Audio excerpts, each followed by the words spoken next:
What's going on, my fellow troops? My name is Ovo and welcome back to a brand new video. So today I'm going to be giving you guys the best KV inhibitor sniper class in Modern Warfare 3. We are obviously in Season 3 Reloaded and I've been using this class quite a bit, but as of recently I actually changed up the barrel because the barrel I was originally using for previous seasons, it did pass as a decent class, but it wasn't quite as optimized as it could have been. So I've actually been spending, a bit of time looking into these attachments, seeing what's still good, seeing what isn't good. And for the most part, I'm still really happy with this class. Not that I've given this class before, I've given a KV inhibitor class before. Just let me make that clear. I only usually make one of each type of weapon for a class setup on the channel. But yeah, so generally speaking, I've been testing around with this, and I think it's great. So if you guys want your gameplay to look like the gameplay on screen, if you want to be getting super quick kills, you're not going to feel weighed down, you're not going to have too much ADS, you're not going to have sprint to fire problems, and you're not going to have all this flinch and aiming idle sway, all that kind of stuff. If you just want to have a powerful, quick-hitting sniper class, this is going to be the one for you. Gotta say, this is probably not the most popular sniper of choice in this game. A lot of people would rather use the Cat AMR or the longbow, and personally I would too, but this is still not a terrible weapon. I mean, all things considered, I wouldn't say it's really that bad because it's still kind of got that bolt action feel to it, but at the same time, it's very similar to a semi-automatic, so it's kind of a bit of the two, but it's still a nice sniper to use, and if you're camera grinding, this class will hopefully help you out quite a lot. With that being said, if this is enough explanation for any of you who are new to like sniping and you don't understand how this works, hopefully that has helped clear this up for you, what kind of weapon this is and what we're trying to do with it. Generally speaking, I also need to make sure that I mention that we're not just giving attachments here, we're giving the entire class, which includes, vests, glove, boots, gear, all that good stuff, just to help improve the areas where this weapon obviously doesn't do as well, and, just to make the gun overall feel more balanced and just better. So anyway, with that being said, let's get to the class setup.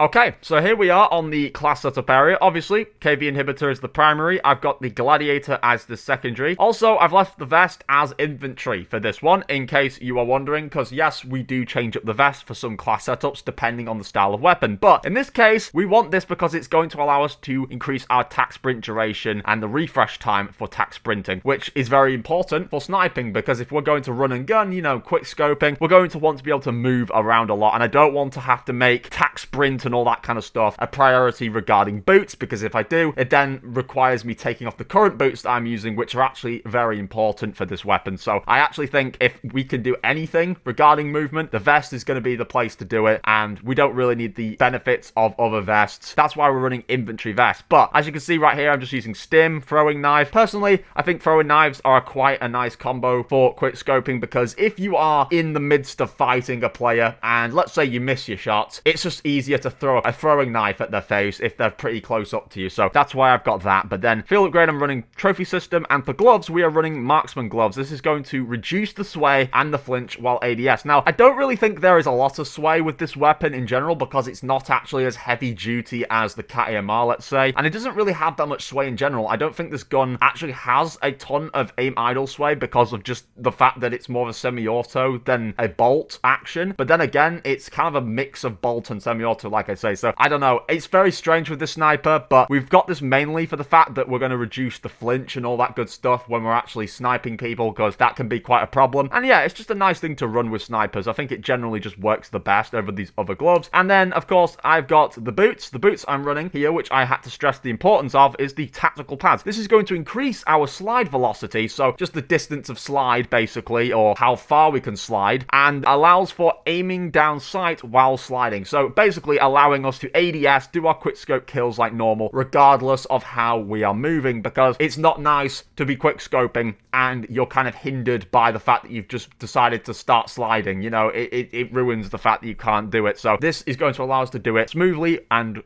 also it increases stance, transition speeds, and crouch movement speeds. So even though I'm personally not going to be drop shotting or doing anything like that with a sniper, I don't think anyone is, this is still quite nice, because increasing our stance transition speeds just means we can get up and moving and changing positions much quicker. If let's say we're like hard camping a point or something like that, and then we quickly want to go on the move and kill someone who's in front of us, this is going to allow that. So it's just generally very important. And then finally for gear, I am running the mag holster. What this is going to do is improve our reload speed. We don't want to have any time wasted in between gunfights. We really want to improve how quickly we can reload and get back into the next kill. So now let's get to the attachments for the KV inhibitor. The very first attachment that I'm running is the barrel, and that attachment is the Castovia JEC 40 barrel. So originally, what I was running was the Cas10 584mm mod barrel. The reason I've actually taken this off is because whilst it didn't have any hits to ADS, it had a massive hit to sprint to fire, and I completely could feel it when I was using it. It was incredibly annoying. Just whenever I was coming into fire, it felt slow. It felt like there was a bit of weight on me as I was moving, and as you can see, it does affect movement speed quite a little bit there, and firing aiming stability. So that is not something you want to run at all, regardless of all the bullet velocity and range that it does. So it's really not important, and snipers in general have a great bullet velocity and range anyway. So to prioritize this just for the sake of maybe getting some aim idle sway and then recoil control, like, you don't need to worry about recoil because we're quick scoping. This isn't a fully automatic weapon, so recoil is irrelevant on a sniper. So at the end of the day, this is your most important attachment because this one is going to give us gun kick control, ADS speed, and sprint to fire speed, and it's not really going to take any hits to damage range, which is why we definitely want to have this barrel on. Next, I'm running the laser. For the laser, we're running the FSS Olvi laser. One of my favorites on the channel. I use it a lot for a lot of other weapon classes, but it's even more stressed in this situation because the importance of it here is that it's going to improve the aim stability, the aim down sight speed, and sprint to fire speed. These are all very important factors that we actually require whilst we are sniping. So definitely you're going to want this laser on. This is going to improve your ADS speeds dramatically. Next, we have got the magazine. The magazine I'm actually running is the 5-round mag. You're probably asking me, why would you put on the 5-round mag if by default you've got 10 or you could pick 20? Well, picking 20, as you can clearly see, affects ADS and sprint to fire. You don't want that. You want as much ADS as possible on a sniping class. Also, default actually does have quite a weight on the weapon. When you choose to knock off 5 rounds, you actually drastically improve the ADS time and the sprint to fire, and the reload quickness is there as well. So you get that benefit of being able to reload a lot quicker. Plus, because this weapon takes a while between each shot, you're not going to probably get through all 10 rounds anyway. But if you are the kind of person who is going through lots of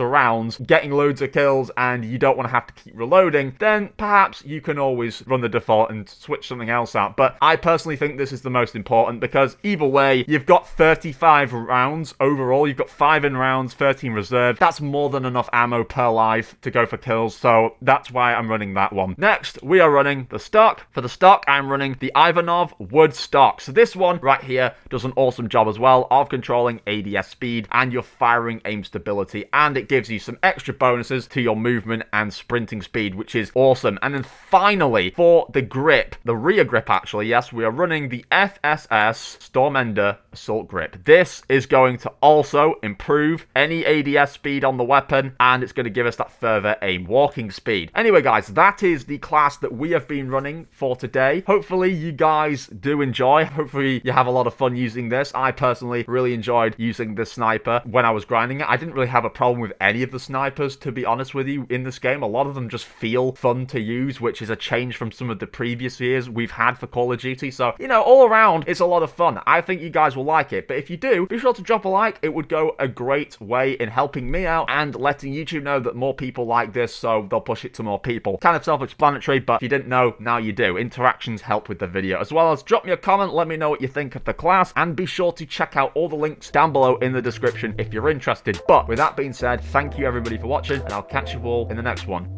Bye guys.